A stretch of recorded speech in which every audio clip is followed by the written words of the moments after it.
오늘 우리에게 주시는 하나님 말씀은 시편 78편 32절에서 39절까지 말씀입니다. 시편 78편 32절에서 39절까지 말씀 제가 봉독해 올리겠습니다. 이러함에도 그들은 여전히 범죄하여 그의 기이한 일들을 믿지 아니하였으므로 하나님이 그들의 날들을 헛되이 보내게 하시며 그들의 횟수를 두려움으로 보내게 하셨도다. 하나님이 그들을 죽이실 때에 그들이 그에게 구하며 돌이켜 하나님을 간절히 찾았고 하나님이 그들의 반석이시며 지존하신 하나님이 그들의 구속자이심을 기억하였도다. 그러나 그들이 입으로 그에게 아첨하며 자기 혀로 그에게 거짓을 말하였으니 이는 하나님께 향하는 그들의 마음이 정함이 없으며 그의 언약에 성실하지 아니하였음이로다. 오직 하나님은 긍휼하심으로 죄악을 덮어주시어 멸망시키지 아니하시고 그의 진노를 여러 번 돌이키시며 그의 모든 분을 다 쏟아내지 아니하셨으니 그들은 육체이며 가고 다시 돌아오지 못하는 바람임을 기억하셨음이니라. 아멘. 할렐루야. 오늘도 예배의 승리자들 되시기를 축복합니다. 하나님의 말씀으로 우리의 심령이 살아나기를 간절히 소망합니다. 정신심리학에 플라시보 효과라는 것이 있습니다. 이 효과가 전혀 없는 가짜 약을 진짜 약인 줄 알고 몸을 치료하는 제대로 된 약인 줄 알고 먹으면 환자의 증상이 좋아진다는 그런 플라시보 효과입니다. 모르고 먹으면 약이다라는 말도 있지 않습니까? 그런데 놀라운 것은 가짜 약이라도 이 사실을 알고 먹었을 때도 효과가 있다라는 연구 결과가 있습니다. 미국 하버드 의과대학 연구팀이 과민성 대장 증후군을 앓는 환자 80명을 대상으로 한 가지 실험을 하였습니다. 한쪽은 아무 치료도 받지 않는 그룹, 한쪽은 이 가짜 약을 매일 먹는 그룹이었습니다. 실험 결과 가짜 약이라는 것을 알면서도 매일 약을 먹은 그룹은 아무런 치료를 받지 않았던 그룹보다 2배 정도 몸이 좋아졌다고 합니다. 이 결과를 토대로 연구팀은 단순한 의학적인 절차가 몸을 치유하도록 뇌를 자극하기 때문에 긍정적인 생각만 가지고 있어도 치료에 효과를 본다라는 사실이 입증이 되었다라고 보도하였습니다. 여러분, 긍정적인 생각만 해도 이런 현상이 나타나는데 하물며 믿음을 가지고 불안정한 우리의 인생을 온전히 맡길 수 있는 대상을 믿고 살아가는 우리들은 어떻겠습니까? 부족함을 때에 채워주고 넘어질 때 일으켜주고 길을 잃었을 때에 그 길을 세밀하게 인도해 줄 누군가를 만나게 된다면, 그리고 그분께 미래를 맡기게 된다면 우리의 인생은 단순히 긍정적인 생각의 효과와는 비교될 수 없는 놀라운 삶의 체험과 경험을 하게 되실 겁니다. 좋은 걸 채우시고 날마다 일으켜 주시며 또 우리의 길을 생명길로 인도해 주시는 주님을 의지하시길 바랍니다. 주님은 우리의 연약함을 아시고 긍휼을 베푸시는 구원의 하나님이십니다. 그분이 우리를 안다는 것이 우리에게 얼마나 큰 힘과 위로가 되는지 모릅니다. 연약하기 때문에 죄를 범하고 넘어지는 우리를 아십니다. 우리는 그 알미 부끄럽긴 하겠지만, 그러나 그 알을 통하여서 주님은 우리의 부족함을, 우리 스스로 해결할 수 없는 죄의 문제를 해결하기 위해 예수 그리스도를 내어주기까지 우리를 사랑해 주신 것입니다.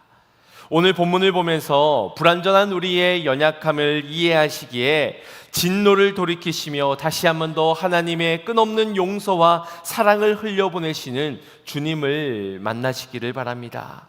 어쩌면 죄악의 길을 걸어가고 있는 이들을 향하여서 가장 효과적이고도 쉬운 방법은 매를 드는 것일 겁니다. 매를 들어서 겁을 주며 한 대를 따끔하게 때려서 다시는 그 길을 가지 못하도록 하는 겁니다. 그러나 하나님께서는 진정한 회복을 위하여서 징계가 아닌 다시 한 번 더의 사랑을 선택하셨습니다. 우리를 아시기 때문이지요. 진정으로 회복되는 그 길을 아시기 때문입니다. 그렇다면 이제는 우리가 그 주님을 알아야 하지 않겠습니까?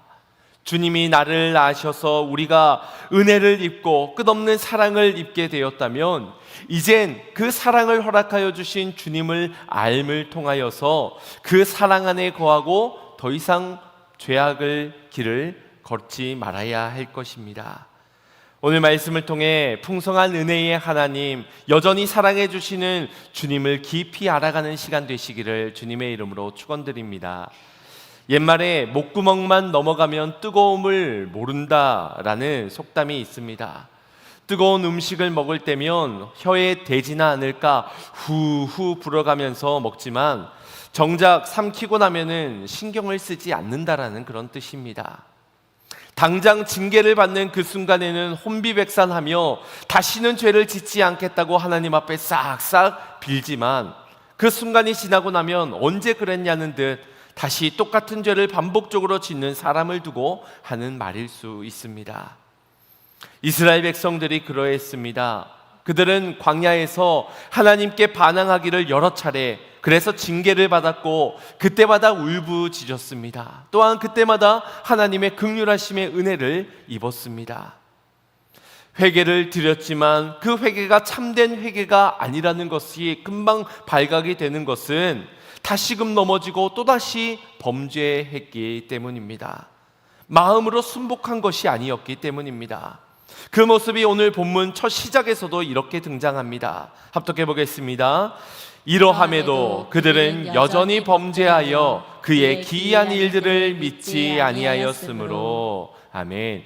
여기 이러함에도 라는 말은 세번역 성경에서는 이 모든 일을 보고서도 라고 하였습니다. 지금까지의 하나님의 모든 은혜와 구원의 모든 과정의 역사를 가리키는 것입니다. 이스라엘 백성들이 그 모든 하나님의 은혜의 일들, 역사의 과정들을 보고서도 여전히 범죄하였다.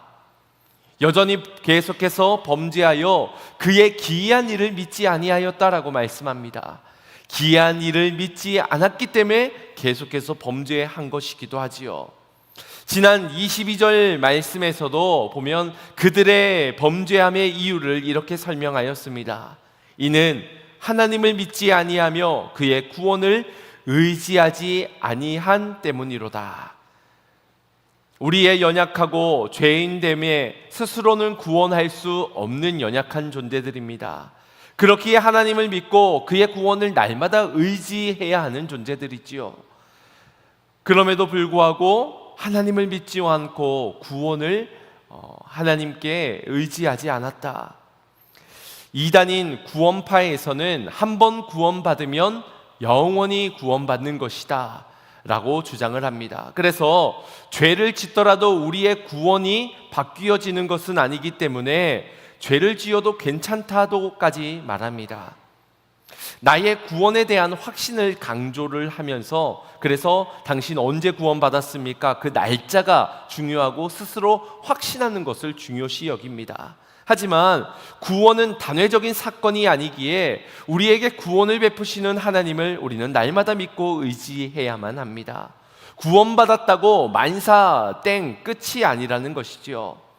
구원하실 하나님을 믿으며 계속해서 그분을 의지해야 합니다.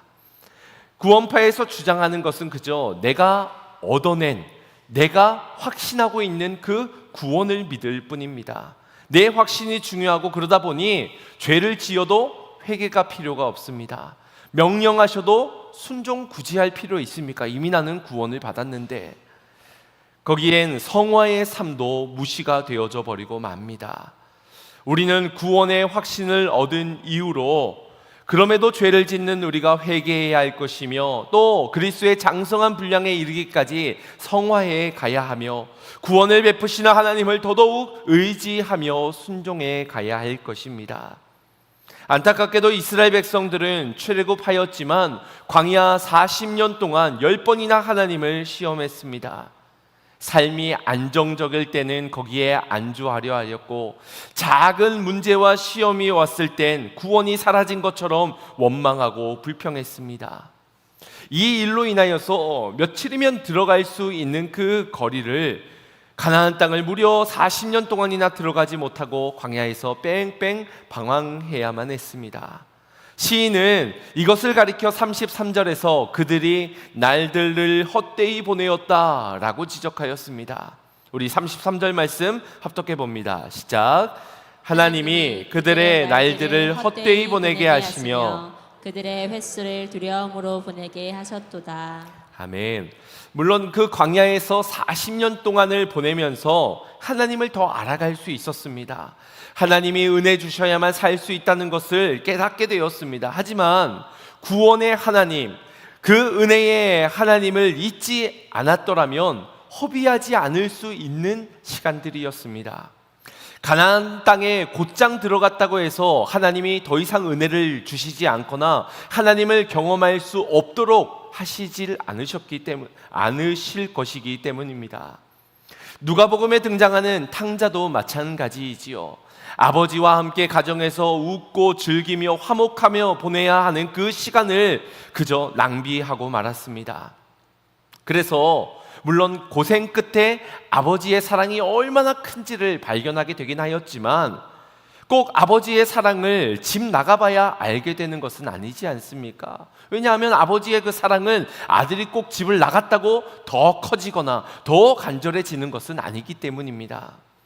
단 한 번뿐인 인생을 우리의 실수와 우리의 불신앙 때문에 헛되이 낭비하지 말아야 할 것입니다. 이스라엘 백성들이 하나님을 믿지 못하고 그의 구원하심을 의지하지 않아 여전히 범죄함으로 그들에게 찾아온 것은 다름 아닌 헛된 시간과 두려움이었습니다. 여러분, 우리가 언제 허무함을 느끼게 됩니까? 어떤 인생의 목표를 두고 그곳을 향해 최선을 다해 열심을 다해서 달려나가서 거기에 섰는데 내가 생각했던 그것이 아니게 될 때, 거기에 아무것도 발견하지 못하게 되었을 때 찾아오는 것이 바로 허무함입니다. 그럼 두려움은 언제 찾아옵니까? 예상치 못한 고난과 위기를 마주했을 때, 내일에 알 수 없는 그 염려 때문에 그 두려움이 빠져버리게 되는 것입니다. 내가 통솔할 수 있고 통제할 수 있는 영역 안에서는 자신만만합니다. 하지만 그렇지 못할 때에는 무력함과 함께 두려움을 느끼게 되는 것이지요.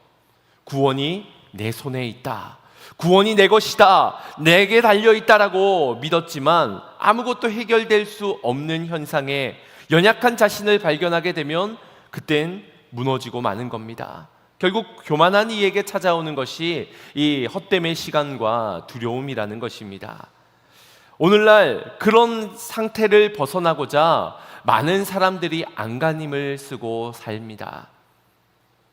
허무한 시간을 보내지 않고자, 후회하지 않고자 그 길을 먼저 걸어가 본 사람들의 자서전을 읽어보면서 나는 후회하지 말아야지, 나는 헛된 시간 보내지 말아야지, 그래서 자기 만족을 위해 자신을 치장하고 애써 스스로를 위로하며 후회하지 않아, 이건 후회할 일이 아니야 라고 말합니다. 또 어떤 두려움도 이겨낼 수 있는 나 자신이 되기 위하여 능력과 실력을 향상시키기 위한 애를 씁니다. 그 열심이 겉으로 보기에는 대단한 업적과 결과를 이루어낸 것처럼 보이지도 하지만 그 내면은 결코 그런 것으로 채워질 수가 없습니다.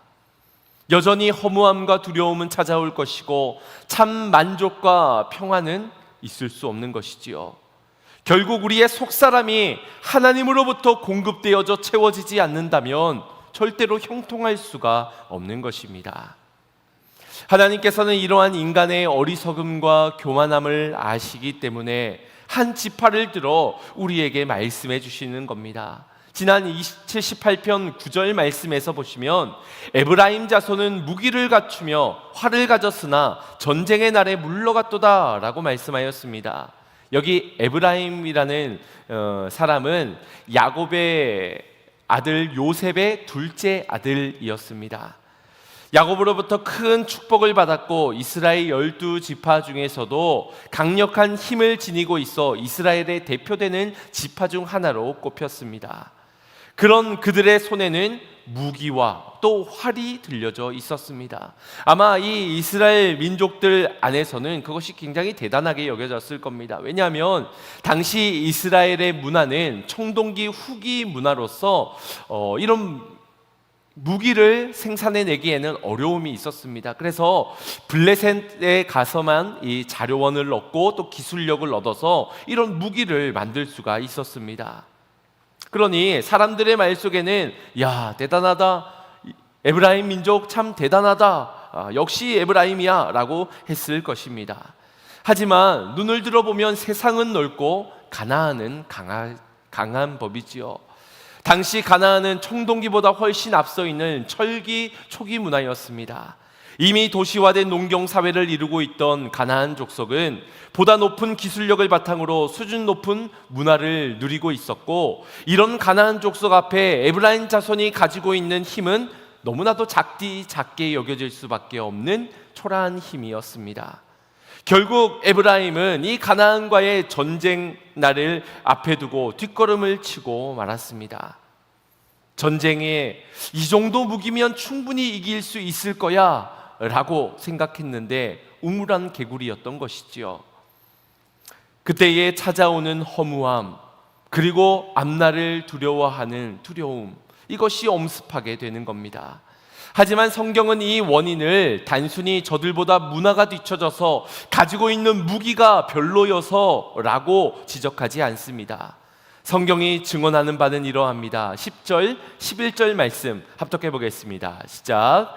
그들이 하나님의 언약을 지키지 아니하고 그의 율법 준행을 거절하며 여호와께서 행하신 것과 그들에게 보이신 그의 기이한 일을 잊었도다. 아멘. 에브라임 자손들은 하나님의 언약을 잊었습니다. 율법을 거절했고 하나님이 행하신 구원의 일들을 잊어버렸습니다. 구원하신 그 일을 잊어버렸으니 구원을 더 의지할 수도 없었던 것이지요. 그들은 언약을 지키고 율법을 준행하는 것을 그저 자신들의 선택사항 정도로 여겼습니다. 왜냐하면 이미 나는 구원받았으니까, 출애굽하였으니까, 언약 지키는 것, 율법 준행하는 것, 그분의 은혜를 기억하는 것, 삶의 여유가 있으면은 지켰다가 기억했다가 분주해지고 어려우면 언제 그랬냐는 듯 원망과 불평을 늘어놓았습니다. 그 당연히 행할 바를 행하지 아니하였고 당연히 하지 않은 것을 받았음에도 당연하게 여긴 결과 에브라임 지파는 여전히 죄를 범하고 무너지는 대표적인 지파가 되고 만 것입니다. 사랑하는 성도 여러분, 인생이 불안하고 염려된다면 하나님을 믿고 하나님의 구원하심을 의지해야지, 자신의 손에 들려있는 활이나 칼을 의지하게 된다면 언젠가 이보다 훨씬 더 강력한 무기 앞에선 무용지물이 되고 말 것입니다. 그리고 찾아오는 것은 그저 헛된 시간들에 대한 아쉬움과 후회, 그리고 두려움뿐인 것입니다. 결국 우리가 무엇을 믿고 무엇을 의지하느냐에 따라 그 마음의 불안과 염려일 것인가 아니면 평안일 것인가, 참 만족일 것인가 아니면 허무함일 것인가로 갈려지게 되는 것입니다. 오늘날 신앙생활을 옵션처럼 하는 이들이 많이 있습니다. 할까 말까, 갈까 말까, 드릴까 말까. 이게 왜 고민이 되겠습니까? 기준이, 주체가, 중심이 나 자신이기 때문입니다. 내가 제일 중요하고 내가 항상 우선순위의 최고 먼저입니다. 여러분에겐 무엇이 더 중요하십니까? 예배가 먼저입니까? 아니면 내 시간, 내 생활, 내 육체가 먼저입니까? 하나님의 명령이 먼저입니까? 아니면 내 안위가, 내 유익이 먼저입니까? 하나님께서 부르신 자리가, 사명이 먼저입니까? 아니면 내 기분, 내 감정, 내 느낌이 먼저입니까? 신앙의 기준이, 삶의 주체가, 믿음의 중심이 온전히 하나님 앞에 서 있지 않으면, 내가 되게 된다면 문제 앞에서 우리는 적당히 타협할 타협안을 선택하게 될 것입니다. 순종도 선택의 하나로 영역을 볼 것입니다. 여력이 되면 싸우겠고, 그렇지 않으면 빠지겠고, 내 손에 강력한 힘이 있을 때는 평안했다가 그게 초라하게 묶여지면은 불안해했다가. 여러분, 속으로 한번 대답해 보십시오. 이기지 못할 싸움은 하지 않는 게 옳습니까? 아니면 그래도 싸우는 것이 옳습니까? 세상에서는 질 싸움 안 하는 것이 지혜라고 말할지 모릅니다. 그러나 질 것 같은 싸움도 필요에 의해서는 해야 하는 싸움이 있습니다. 왜냐하면 우리는 지켜야 하는 것이 있기 때문입니다. 더 중요한, 더 우선시되는, 더 먼저 된 것이 하나님 편에서 있기 때문입니다. 이 나라가, 이 민족이 거저 세워지게 되었습니까? 선조들의 피땀 눈물로 세워진 나라가 아닙니까? 선조들의 또 순교자들의 숭고한 희생이 있었기 때문에 우리가 이렇게 자유를 누리며 자유 대한민국에서 자유롭게 하나님을 예배할 수 있는 것입니다. 물론 그들은 죽었습니다. 결국 죽었으니 그들의 죽음이 개죽음은 아닙니다. 오늘 우리가 이처럼 하나님을 사랑을 알고 예배할 수 있는 은혜는 결국 그들의 순교의 눈물이 있었기 때문입니다. 그 순교는 하나님께 아름다운 것이요 큰 영광이 되었을 것입니다. 그런데 간사한 사람의 마음은 어떻습니까? 옆에서 사람이 죽어나가는 것을 보면 아유, 개죽음처럼 느껴집니다. 저렇게 죽어서 뭐해? 저렇게 죽을 거 무슨 소용이 있어? 차라리 다음을 도모하는 게 더 낫지 않은가? 그렇게 어리석다 생각합니다.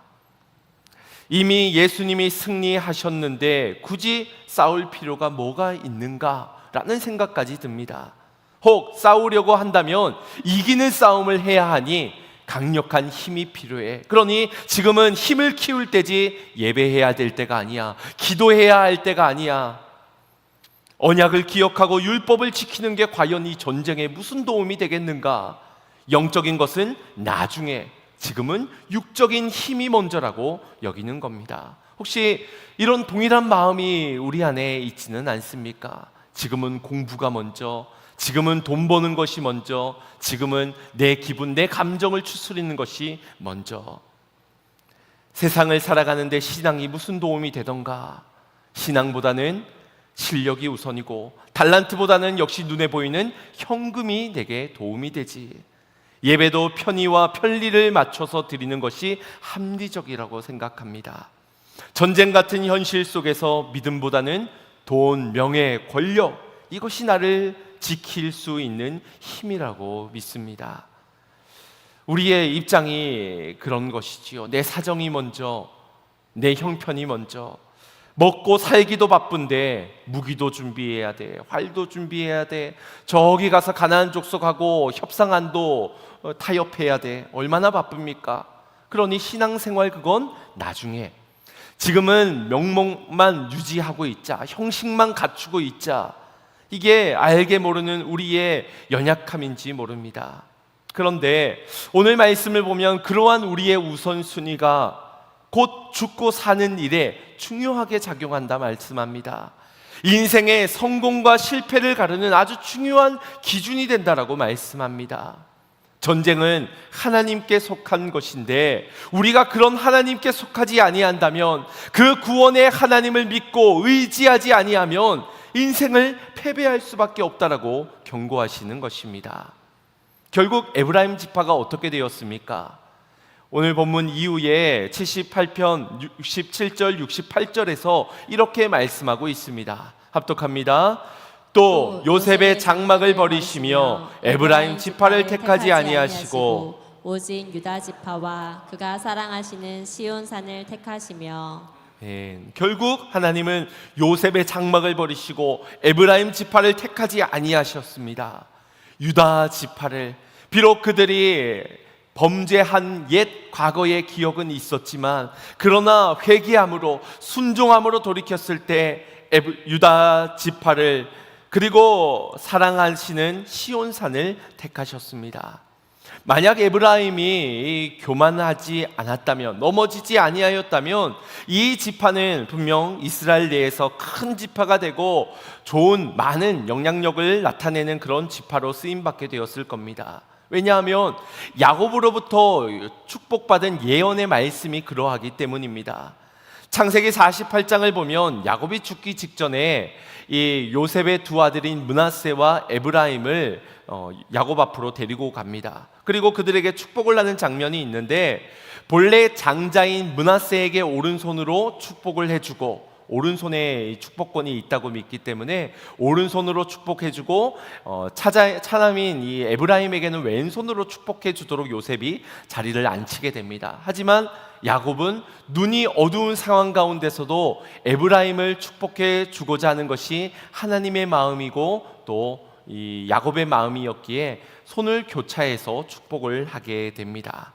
우리 그 장면을 창세기 48장 19절로 함께 보겠습니다. 시작.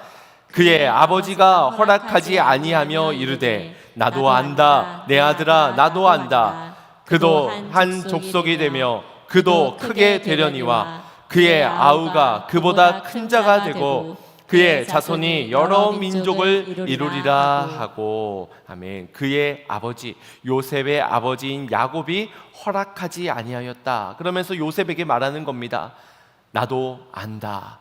내 아들 요셉아 나도 안다. 지금 내가 축복을 주고 있는 이는 에브라임 둘째라는 것을 안다라는 것입니다. 이 야곱이 형 에서로부터 늘 비교 대상이 되었지요. 그래서 어떻게든 팥죽을 팔아서라도 아버지를 속여서라도 축복을 빼앗으려 했던 인물이 야곱입니다. 그래서 이 에브라임을 더 생각했다라고 생각할 수도 있습니다. 그러나 이 아버지인 야곱은 분명히 나도 안다라고 말씀합니다. 하나님이 우리를 아시듯이 나도 안다. 내 아들아 나도 안다. 이 에브라임이 하나님께서 들어 사용하시고자 하시는 것을 안다는 것이지요.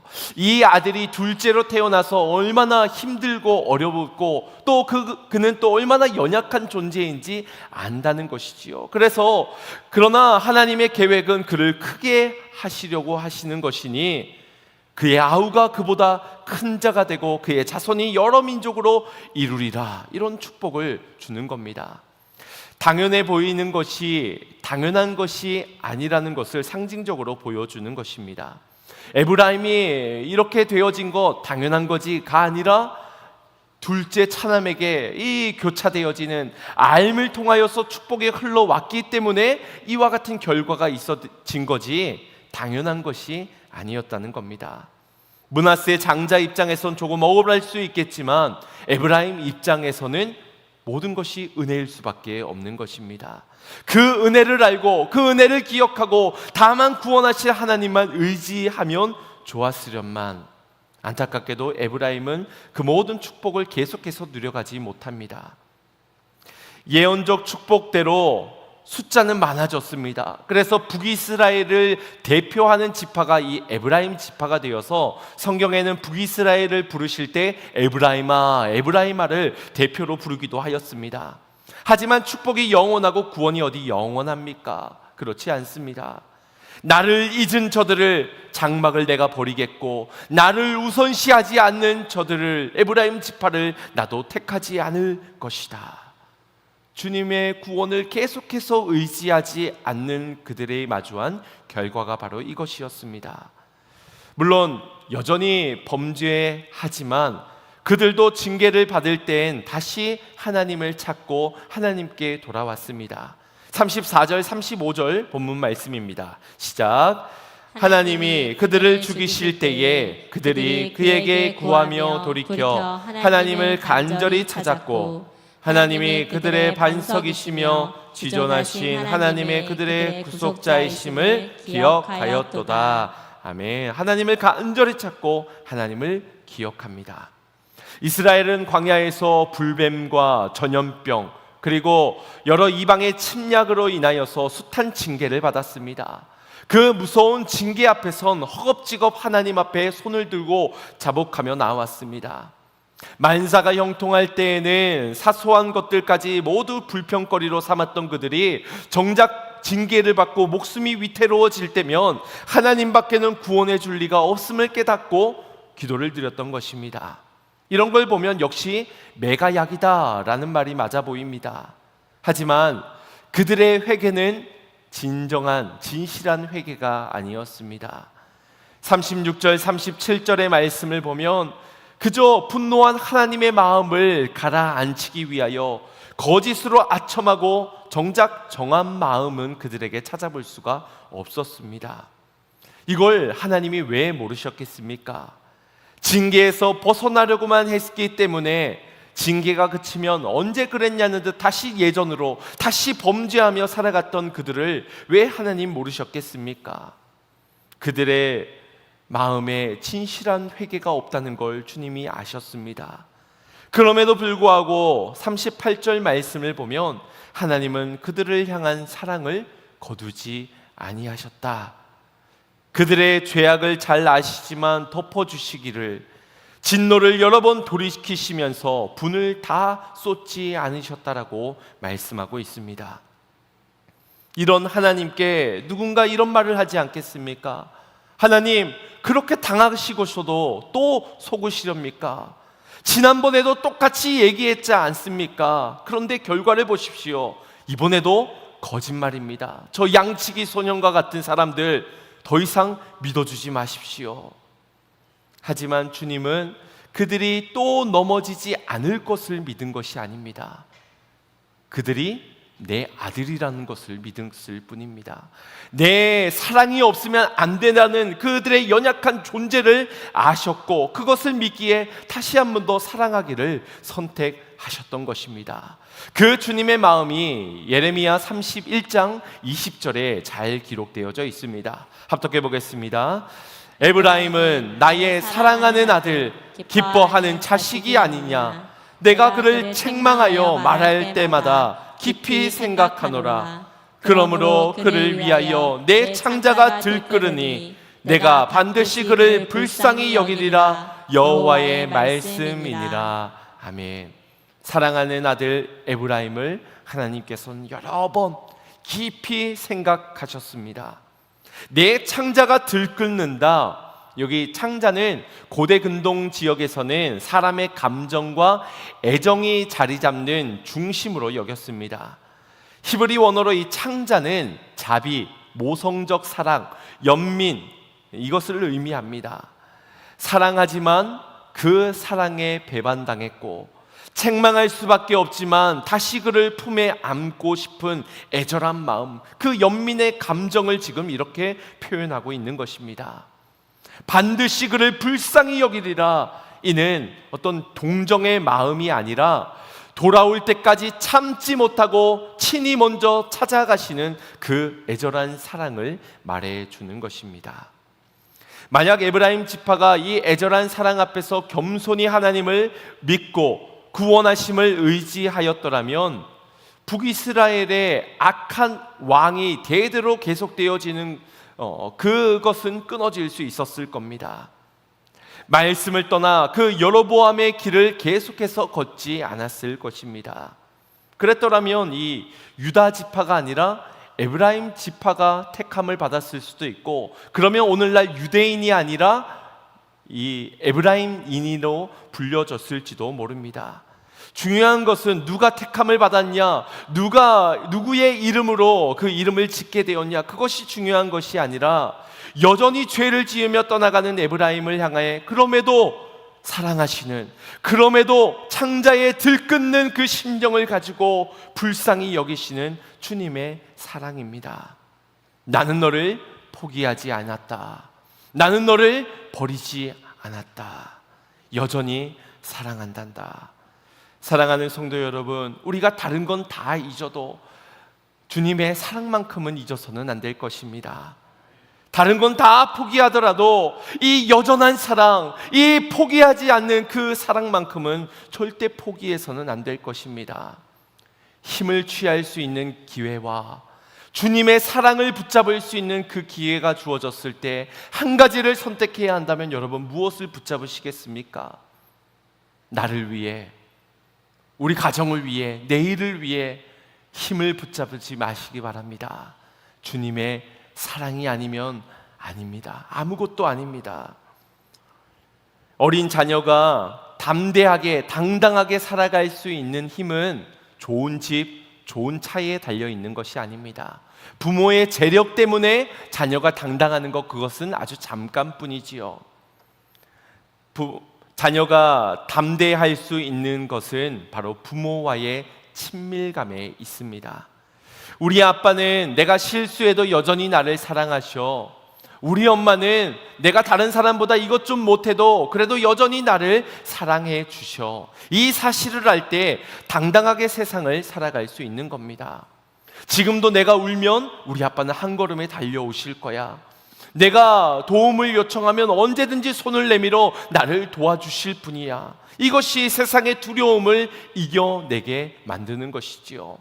헛됨의 시간들을 뒤로 하고 하나님이 주시는 그 소중함에 주님과 화목한 그 시간을 선택할 수 있는 것과 모든 세상이 주는 두려움과 염려를 이겨낼 수 있는 아이로 만들어가는 건 바로 이 주님의 사랑을 아는 그 관계 속에서의 친밀함인 것입니다. 우리도 마찬가지입니다. 나이가 들었어도 신앙생활을 수십 년 해오더라도 인생의 실패를 맛보고 뒤돌아 서 있는 우리일지라도 우리 모두는 하나님의 사랑하는 자녀들입니다. 비록 내가 연약하고 부족해서 헛되이 시간을 낭비했을지라도 두려워서 세상의 힘을 의존하고 무기가 필요하다라고 말하고 있는 우리일지라도 주님께서는 그런 우리를 아시기 때문에 더욱 애절한 마음으로 창자가 들끓는 심령을 가지고 말씀하시는 겁니다. 얘야, 나는 여전히 너를 사랑한단다. 여전히 너는 나의 기쁨이란다. 내가 너를 깊이 생각하노니 너를 절대 포기하지 않는 이 사랑으로 돌아오렴. 사랑하는 성도 여러분, 우리는 여전히 범죄하지만 그런 우리를 여전히 사랑하시는 주님의 사랑을 절대 잊지 마시길 바랍니다. 진실한 회개로 돌이켜 하나님께로 그 사랑으로 나아가는 저와 여러분 되기를 소망합니다. 우리 주님의 그 사랑을 생각하며 나를 부르신 그 사랑 안으로 들어가는 심령 결단 가지고 우리 찬양 고백하고 결단의 기도 드리겠습니다. 힘들고 지쳐 낭망하고 넘어져 일어날 힘 전혀 없을 때에 조용히 다가와 손잡아 주시며 나에게 말씀하시네. 나에게 실망하며 내 자신 연약해 고통 속에 눈물을 흘릴 때에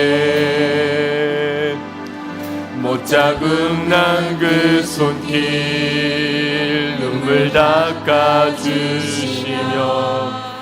나에게 말씀하시네. 너는 내 아들이라. 너는 내 아들이라. 오늘날 내가 너를 놔두다. 너는 내 아들이라. 나의 사랑하는 내 아들이라. 언제나 변함없이 언제나 변함없이 너는 내 아들이라. 나의 십자가 고통 내 산의 그 고통으로 내가 너를 낳았으니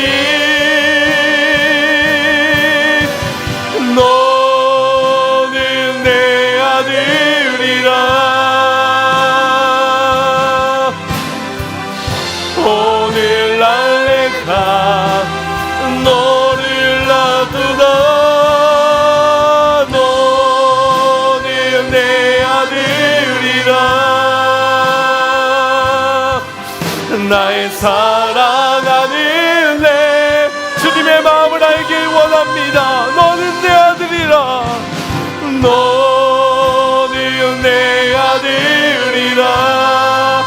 오늘날 너를 내가 너를 놔두라. 너는 내 아들이라, 너의 사랑하는 내 아들이라. 사랑하는 성도 여러분, 우리 중에 그 사랑을 모르는 자 누가 있습니까?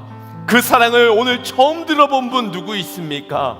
여러분, 우리 사랑을 압니다. 그 사랑을 너무나도 잘 알고 있습니다. 다만 그 사랑으로 하나님 앞에 진실되게 돌아가는 회개보다는 그 사랑을 이용만 할 뿐입니다.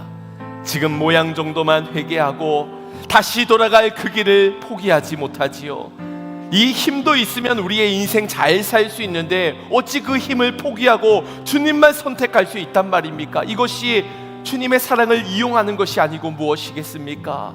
여러분, 그런 우리를 향하여서 주님은 창자의 들끓는 마음을 가지고 다시 한 번 더 우리를 선택하십니다.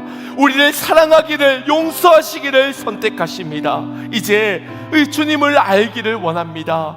주님의 그 사랑을 더 깊이 알 수 있는 자 되기를 원합니다. 날마다 주님의 구원하심을 의지하며 다른 것 다 놓치더라도 주님의 사랑을 선택하겠습니다. 하나님을 선택하겠습니다. 구원을 의지하겠습니다. 다만 믿는 대로 살아갈 수 있게 하여 주시옵소서라고, 주님 나를 불쌍히 여겨주시어서 다만 주님만 믿고 그 사랑 안에 거하게 해달라고 우리 함께 주여 한번 부르짖고 합시와 여기도 하겠습니다. 주여.